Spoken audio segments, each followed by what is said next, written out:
Alright, hello Algebra 2. So today we are looking at complex numbers. And just a heads up that in the interest of not making like a 40-minute YouTube video, we're splitting this up into two different parts. So the first part we're looking at is what are complex numbers, how do we find them. In the next video we're going to be looking at adding them, subtracting them, multiplying, dividing them, rationalizing the denominator, all those fun things. So we're saving that for next time. So today we're looking at what are complex numbers. And complex numbers are part real and part imaginary. Now, up until now, we've been saying that something like the square root of -1 just doesn't have an answer. No solution, no real answer, it doesn't exist. It doesn't have a real answer, but it does have an imaginary answer. So we're going to call the square root of -1 I for imaginary. So things with i's are imaginary numbers, and they're coming from the square roots of negatives. So far I've been treating negatives like they don't have a square root. Now they do, but it's imaginary. So if the square root of -1 is I, if we want the square root of -64, we're just going to take the square root of 64, which would be 8, and we're going to put an I on the end. Or if we want the square root of -100, we're going to take the square root of +100, which would be 10, and it's going to get an I. Not too bad, yeah. Okay, now we're going to go in reverse. So if the square root of -1 is I, that means that if we square I, we get a -1. And I to the first is just I.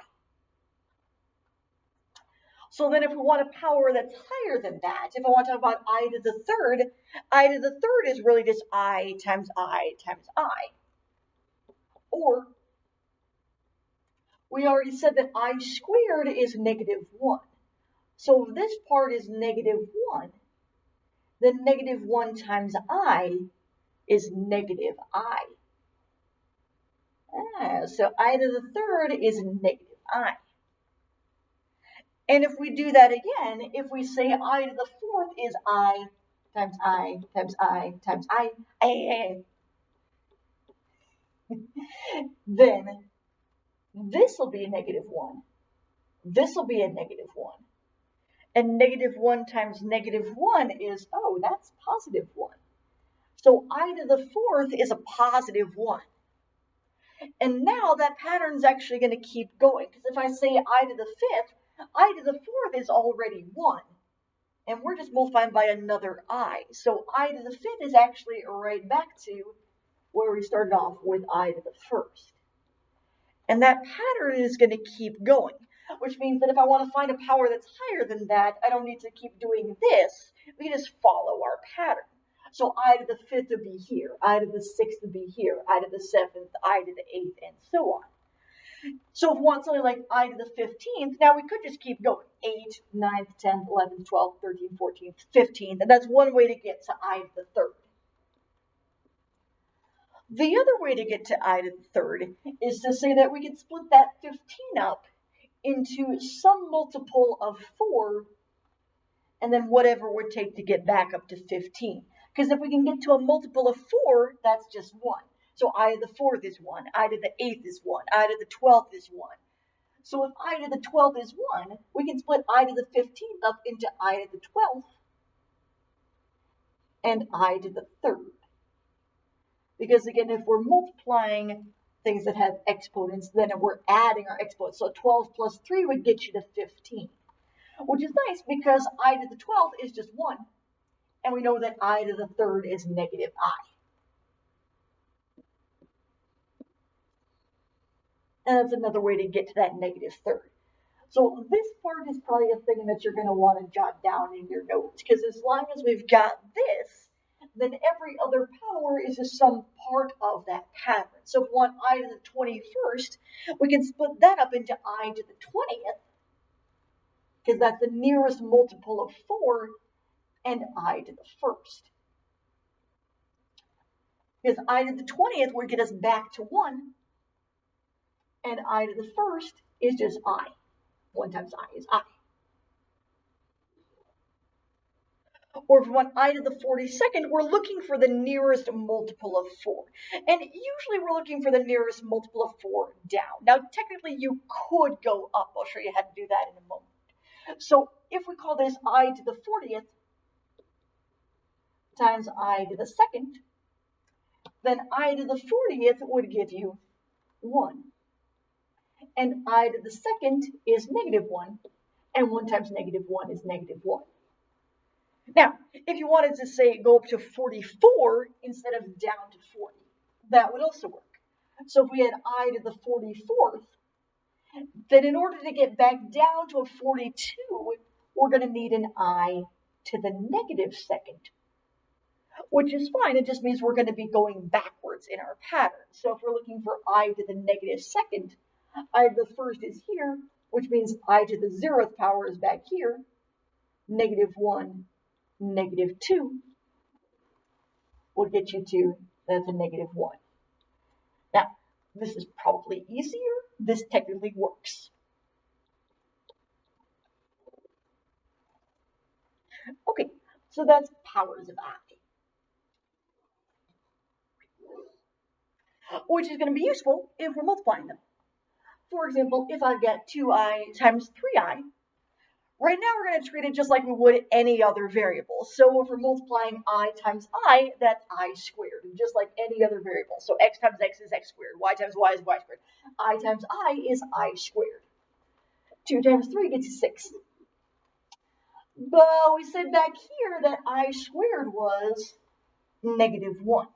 So instead of calling that I squared, I'm going to call that 6 times -1, which is -6. Now we're going to do the same thing here. So we got a 5i, we've got a 4i squared, which is really a 4i times a 4i.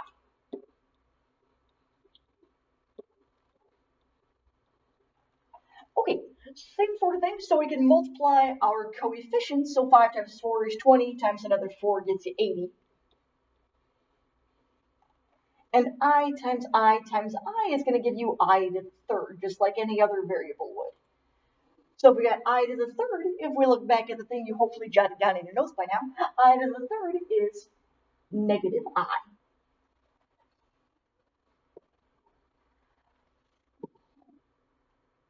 So I to the 3rd is -I. So this is really 80 times -I, which I'm just going to reshuffle as -80I. Cool. Same sort of thing here, just more negatives. So more numbers, more negatives, but we're doing the same sort of thing. So I'm going to rewrite this squared first of all as a -5i times a -5i. And just watch out for all your negatives, because we've got a negative times a negative times a negative times a negative, but a negative times a negative is a positive, and so is this negative times a negative. So all these negatives are going to cancel each other right out. So 2 times 3 is 6, 6 times 5 is 30, 30 times another 5 is 150. And then if we've got I times I times I times I, that's I to the 4th. But I to the 4th was 1. So this is really just 150 times 1, also known as 150. There we go. Yay. Now, the other part of what we're doing with this, today at least, is we're using it to solve things like this, that up until now we've been saying have no solution. So up until now we've been saying, okay, well, if I scoot this 25 over here, and if we want to cancel out a squared by square rooting, so far we've been saying, well, -25 doesn't have a square root, but now it does. Now it has the square root of -25 is 5i, or -5i. So this is coming from an x squared. If we're looking for what squared would give you -25, we've either got the positive version of our root or the negative version of our root. So these ones we're going to end up with that positive negative in front of your answer. So we got positive or negative 5i. Okay, let's do this. So same sort of thing here. We're going to scoot that 64 over. These are gone. So we got x squared equals a negative 64. We're going to square root that. And again, just watch out for you're going to end up with your positive and your negative root. And the square root of negative 64 is now 8i.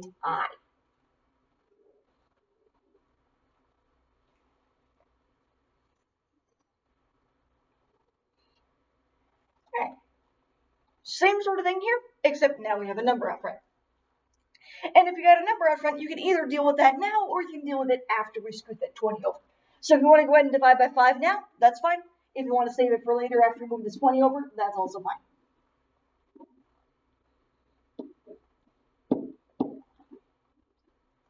And either now or before, we're dividing by 5.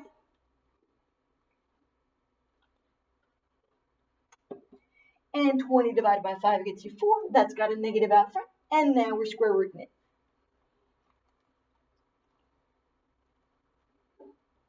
Which is going to give you either a positive or a negative 2i. Cool. All right, one more of these. So we're going to scoot this 100 over. These are gone. We've got a 4x squared. We got a negative 100. And we're dividing by 4.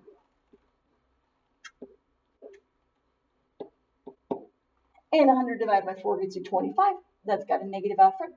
We're square rooting. Square root of 25 gives you 5. That gets a 9. And again, that positive and negative out front. Okay, now, all of these, your square root came out to something pretty nice. So those were all nice integer roots. If you've got one that's not going to do that, so if I've got a 6 over here, then if I scoot this over, now I got a 2x squared. 0 minus 6 is negative 6. We're divided by 2. If you got something like this, once we square root that, instead of going through and punching in the square root of 3, which is not a particularly nice decimal, we're just going to leave that as a positive and negative I times the square root of 3. Now, the reason you'll see this, rather than calling this positive or negative square root of 3i and putting the I over here like it was on the other ones, is if you accidentally draw your square root out a little bit too far, it looks like now you got the square root of I. So that's just avoiding that by putting it out here. So I mean, it's not wrong if you put it here, it's just that's why you'll see it over here rather than here, because here it kind of looks like it might be under that square root, depending on how far you draw that root out. So that's why you'll see this rather than that. But yeah, feel free to do this instead of going through and finding your decimal for the square root of 3.